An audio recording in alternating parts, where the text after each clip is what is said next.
So to hop in straight into it, we're going to start with lesson 1, limits and continuity, but we're going to start with limits.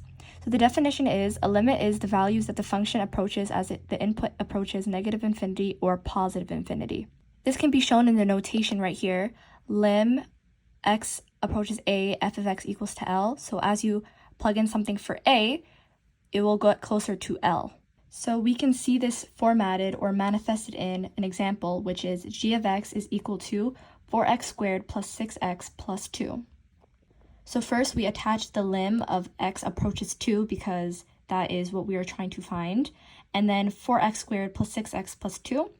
And in order to find it, it's very simple. We just plug in 2 for all of the x values.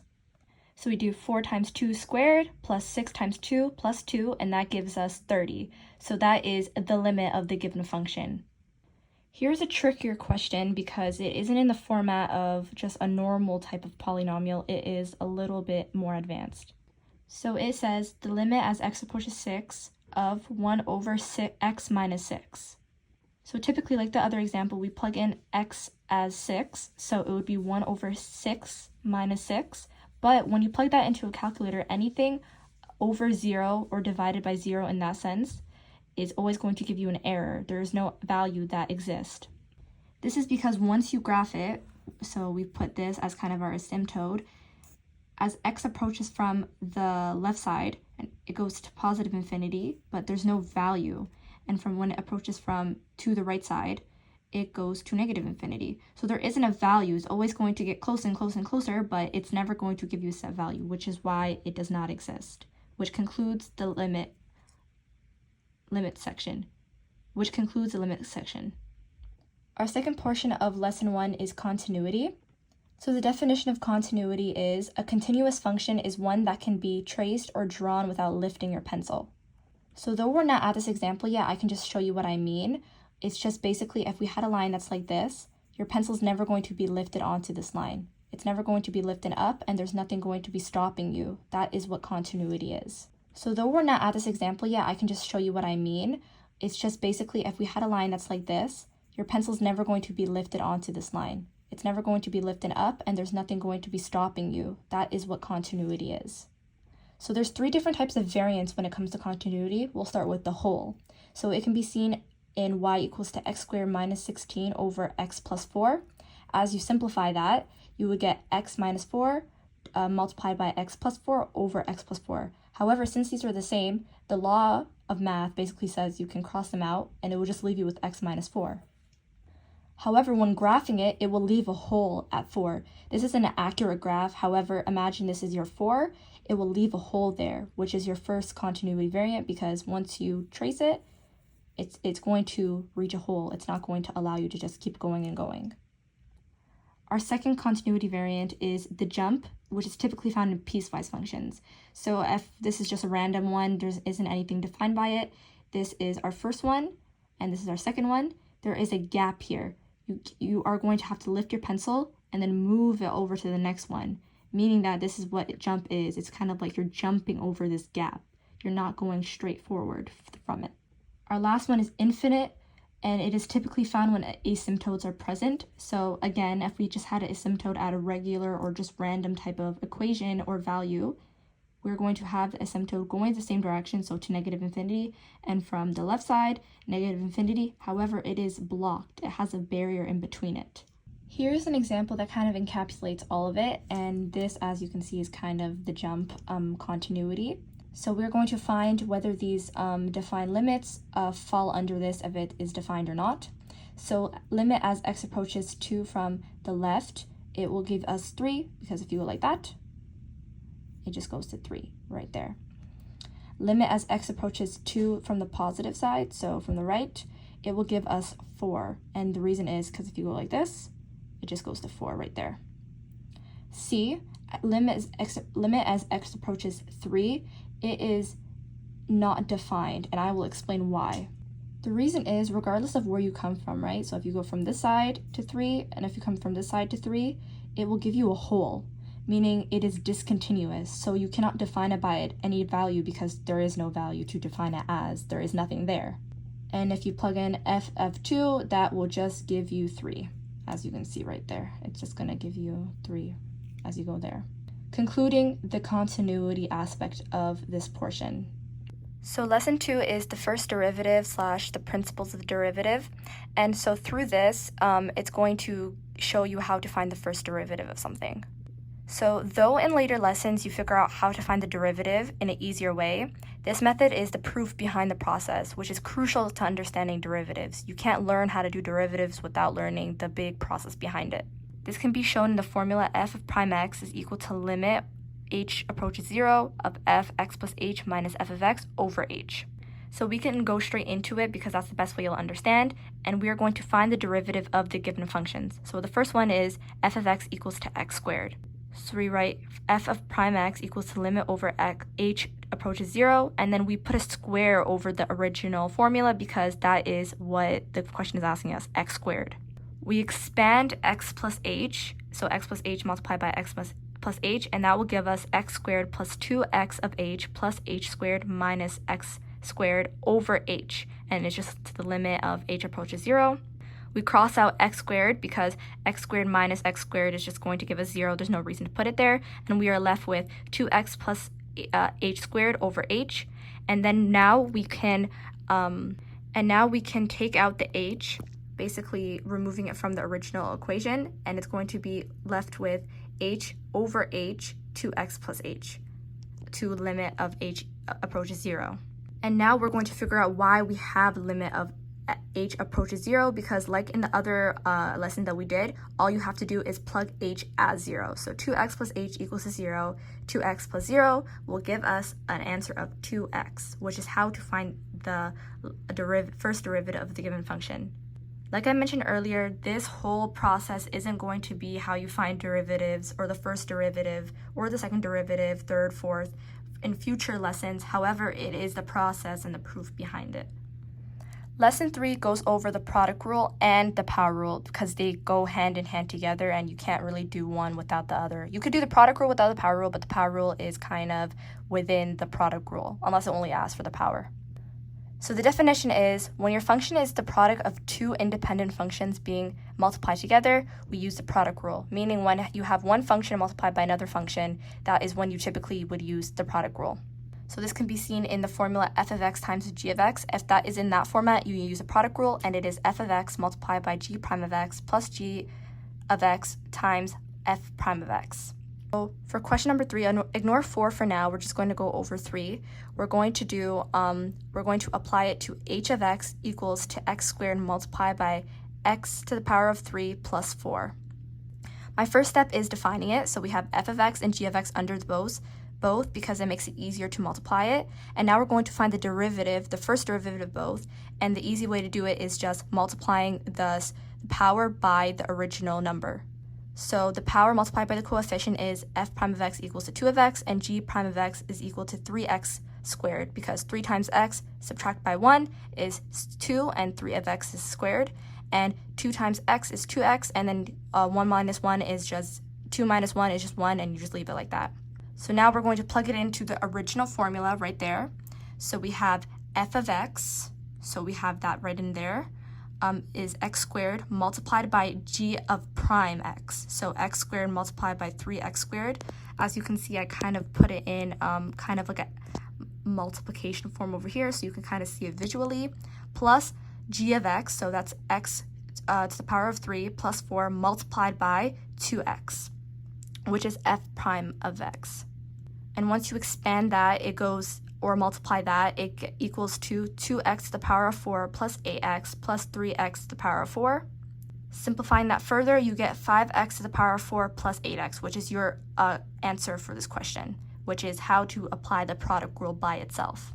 However, when you go further, you now have to use the power rule, or the power of a function plus the product rule. You can't really do one without the other, but you can use the product rule by itself. And so the equation is, we're going to just go straight into it because I think that's the best way to solve these type of questions, since they are a little bit more complicated than the power rule by itself. So we have y equals to 3 minus x to the power of 3 to the power of 4 multiplied by x to the power of 3 minus 4 to the power of 3. So similarly to the other question, we're going to define it. So that's f of x for the first one, and the second function is going to be g of x. we're going to find f prime and g prime. So f prime of x is equal to 4. And the reason why this is because this is what the power function is. So basically, all you had to do for the power rule is you multiply by the power by the original function first. So we have it here, 4 times the original function. We don't change anything. However, now you find the first derivative of the inner function, and you multiply it by what you did in the first part. So that is 3 times x, and we have that here. Keep the power. Make sure you keep in mind of the signs. You might get that wrong if you don't. And then, so that's negative 3x, and then 3 minus 1 is squared. Similarly, in the second part, you multiply it first, so 3, which is your power, multiplied by the original function. So 3 times this is 3 multiplied by x to the power of 3 minus 4, and then you multiply that by the first derivative of the inner function, which is 3 times x, which is 3x, and then 3 minus 1 is 2. And obviously, we don't put the 4 or the 3 here because they don't have any powers, making it obsolete. We don't have to add that there. Now, in the second portion of this, we now do the same thing that we did in question number 3, and we apply the product formula or the product rule to it. So we have, I wrote at the top of each portion of it, we have our f of x from this part of it, f of x multiplied g prime of x. So we have f of x multiplied by g prime of x, f of x multiplied by g prime of x, plus g of x multiplied by f prime of x. So we have g of x, which is over here, multiplied by f prime of x, which I forgot to write up here, but it is right there, and it is written here. And typically in these types of format, your teacher isn't really going to ask you to do more, because in these types of questions, they're kind of worked and wired very weirdly, so there's not really much that you can do to simplify it. However, in later lessons, you will learn how to go further, and not just learn how to go further, you are going to be given questions that are going to allow you or incentivize you to get a specific type of answer. Which concludes our lesson 3 on the product rule. So lesson 4 illustrates the quotient rule, and the quotient rule is used typically for when you are doing the opposite of the product, which is dividing. And so the definition is, the quotient rule is similar to the product rule. However, instead of finding the function that is multiplied together, we're finding a function that is being divided, or the quotient, which is kind of seen here, which we have f of x is equal to h of x over g of x, which is in a division format, and we're trying to find the function independent of those two, or kind of like the quotient, the final product of those two functions being divided together. So as you can see right here, we have the formula for the quotient rule, and it is f of x is equal to g of x multiply h prime of x subtracted by g prime of x multiplied by h of x over g of x squared. Make sure to really keep in mind about this formula, because if you get it wrong, then one part of it will get wrong and the whole question and answer will be incorrect. So to illustrate this best, we're obviously going to do a question that illustrates it, and we have it y equals to x squared plus 5 over x plus 2. So my first step and my first thing that I always tell people to do is first define what is h and what is g, or whatever your variables are. For me, I like to use h and g, and so the top or the numerator will be h and the bottom will be g. After doing that, I want to find the prime, or the first derivative of both, in order to make it easier. Some people don't, but I really like doing this because it allows me to kind of separate everything together so I can visually see it best. And visual representations are the best when you're trying to answer these types of questions. So we have the first derivative of h being 2x, and that is because 2 multiplied by x is just 2x, and then 2 minus 1 is 1, so you don't have to write that down. And for g, which is the denominator, it's just going to be 1, because 1 multiplied by x is just going to be 1, and then 1 minus 1 is 0, so you don't add any more portions for that. And as you should know by now, 5 and 2 aren't added in the first derivative because it doesn't have any variables beside it or any powers or anything, so it's just going to be left alone. So now we are going to plug it into the formula as it is written up here, so g of x multiplied by h prime of x and more, and now we're going to write it. So we have g of x, which is x plus 2, multiplied by h prime of x, which is 2 of x, subtracted by 1, which is your g prime of x, multiplied that by h of x, which is your x squared plus 5, all over your g of x squared, which is x plus 2 squared. So as you've written that down, that is your visual representation. Now all we have to do is simplify and solve. So now x plus 2 multiplied by 2 of x is 2x squared plus 4x, subtracted by, and notice how I added a bracket in between the full answer of the second part, which is g of prime x multiplied by h of x. And this is because since there are two values here, there's going to be kind of two signs. This is an invisible sign, but that's a positive, and that's also a positive. And by adding a bracket here, it will help me make sure I don't mess up the signs, because if I never added that, I might have just only put the negative sign here and not fixed the negative sign here, because it is saying subtracted by this whole multiple. So always make sure, like I do, to always put a bracket here, because that can really mess up your overall and your end result of the answer.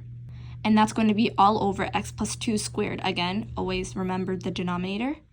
So once you have the negative sign here and you distribute it, you then end up with 2x squared plus 4x minus x squared, and then the negative sign will also go to the 5, which becomes minus 5 all over x plus 2 squared.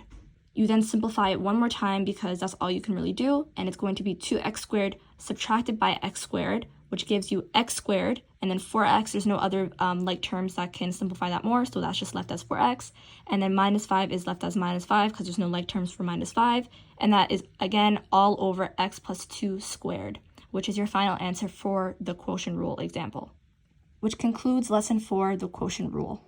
So lesson 5 illustrates the chain rule, which is, for some students, the hardest lesson to learn, because it kind of navigates very difficult and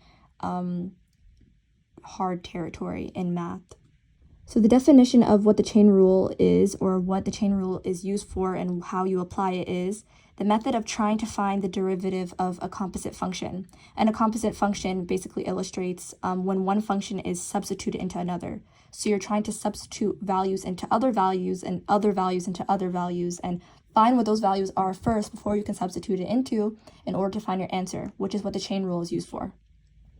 So the formula for the chain rule, and there's a lot of different ways that people like to write it, but this is how I specifically like to, is g of x to the power of n is equal to n, so you kind of apply the power rule sort of there, and n minus 1, and g of x is in the middle, multiplied by g prime of x, which is your kind of format or formula that you can kind of use to refer back to when applying the chain rule and using its properties. So the best way to know how to use the chain rule is by using an example or a question to illustrate all the different steps and methods in order to use it. So a very common question that's often asked is giving different aspects of a question and asking you to find the answer following the chain rule. So we have y equals to 2u to the power of 3 plus 3u squared, and then they give you the value of what u is in a kind of equation format, which is u equals to x plus x to the power of 1/2, and they give you the value of x. So typically they'll give you this type of format, a proper equation, another one, and then which is a variable, and then a variable by itself, but giving you the value for the variable. So my first step that I always like to do in terms of solving this, and this is the most effective way to solve it because it's almost impossible to get the wrong answer if you do it correctly, is y equals to 2u to the power of 3 plus 3u squared, which is your original equation that you can find up there. And then I find the first derivative of that, which is 3 times 2, which is 6u. 3 minus 1 is squared, so 6u squared. And then 2 times 3, which is 6. And then 2 minus 1 is equal to 1, so that's just going to be 6u. Then I bring the u down here, which is going to equal u equals to x plus x to the power of 1/2. And then I find the first derivative of that similarly. And then so that is u prime equals to 1 plus 1/2 x to the power of negative 1/2, because 1 times x is just going to be 1, because 1 minus 1 is 0, so there's not going to be any variable beside it. And then 1/2, you're going to apply the chain rule, and that's going to be 1/2 x, because you're multiplying that. And then 1/2 subtracted by 1 is going to be negative 1/2, which is your first derivative for u. Now where it kind of gets tricky, because since we have the value for x, all we really need is the value for u. Some people just like to plug it in straight, but to make it easier to solve and to avoid any types of difficulties or wrong answers or mistakes within the process, it's always better to find the value into one core number. And so I'm going to rewrite the original one, not the first derivative part yet, but the original function in order to find u. So that's going to be u equals to x plus x to the power of 1/2. And now we're going to write x equals to 1 because they already give us x. And we're going to plug in x for all of the x's in the u equation that they give us. So that's going to be u equals to 1 because x is equal to 1, plus, and then we plug in 1 for x to the power of 1/2, and now it's going to be 1 to the power of 1/2. U is equal to 1 plus 1 because 1 to the power of 1/2 is just 1, and then 1 plus 1 is 2, and so u equals to 2. Now that we have two variables here, we can now use it to plug it into our equation that we're going to make. So now we can go back to the first derivative derivatives that we found from the y and the u equations that were given, functions that we were given, and we're going to put it beside each other like this. So 6u squared plus 6u multiplied by 1 plus 1/2 x to the power of negative 1/2. And now all that's left is we just plug in for all of the values of x for 1 and all the values of u for 2 instead of just plugging the full equations into it. So we get 6 multiplied by 2 squared plus 6 times 2 multiplied by 1 plus 1/2 times 1 to the power of negative 1/2. So all the x's became 1 and all the u's became 2. So the next step is obviously all we do is simplify and solve. So 6 times 4 plus 12 multiplied by 1 plus 1/2 to multiplied by 1, and that becomes 24 plus 12 multiplied by 1 plus 1/2. That becomes 36 times 3 over 2, and that all and multiplying those together equals to 54, which is the answer using the chain rule. If you follow this format, it's going to be the easiest to get your answer and also avoid any mistakes. Concluding our lesson on the chain rule. Moving on to our lesson 6, which is about curve sketching. We're just going to get straight into it and learn how to curve sketch in terms of using the features from calculus.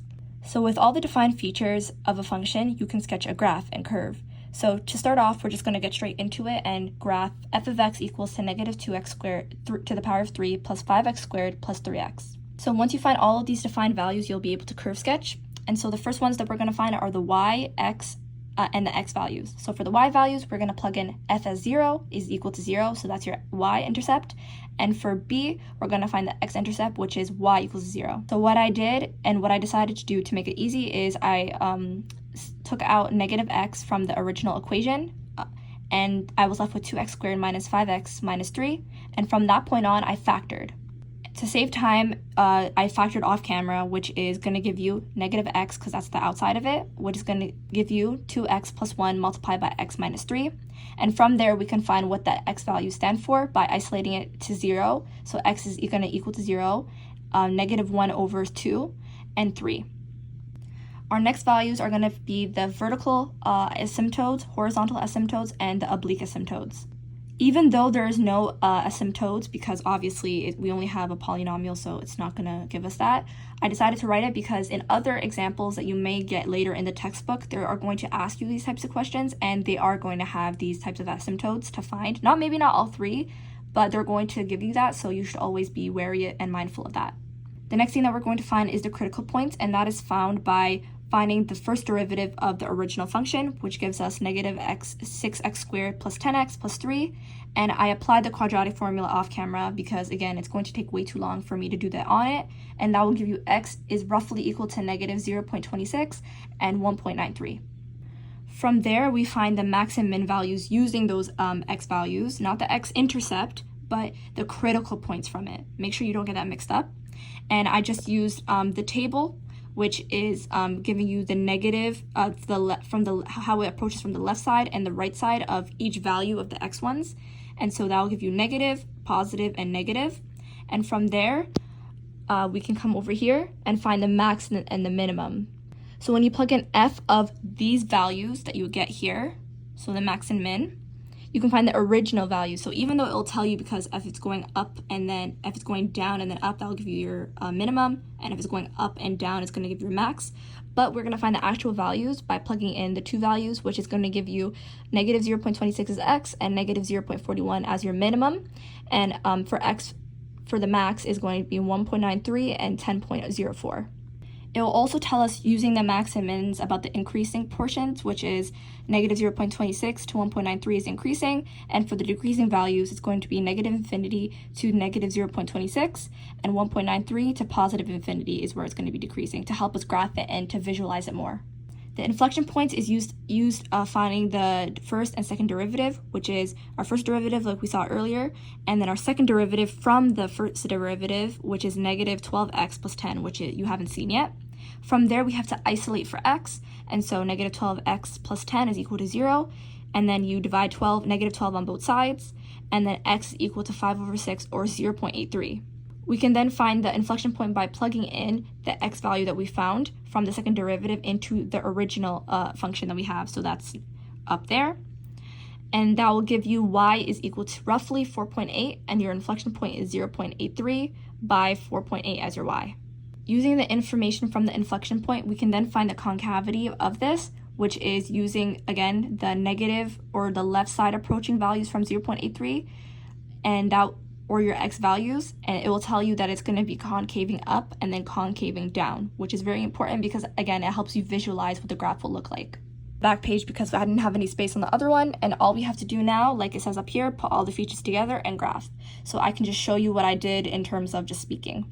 So I graphed all the x-intercepts, so that's 0, negative 1 over 2, and 3, and then after I graphed the minimum value, which is negative 0.26 and negative 0.41, and then in my max, 1.93 and 10.04 right there. It's not perfectly graphed, but it's good enough. Our inflection points are 0.83 and 4.8 that I put right there. And then after I use the other values of knowing where it's concaving down and where it's decreasing and increasing to just kind of format it together, and there is your graph. Concluding lesson 6, which is curve sketching. Our final lesson is lesson 7 in optimization, and we can just hop straight into it because there isn't really much that you need to know prior. So optimization is used for achieving or finding the best results or values relevant to the given criteria we're given. So you're trying to find the best dimensions or values depending on what question they're trying to ask you. So to hop into the most common types of questions that are asked, it's the farmer ones.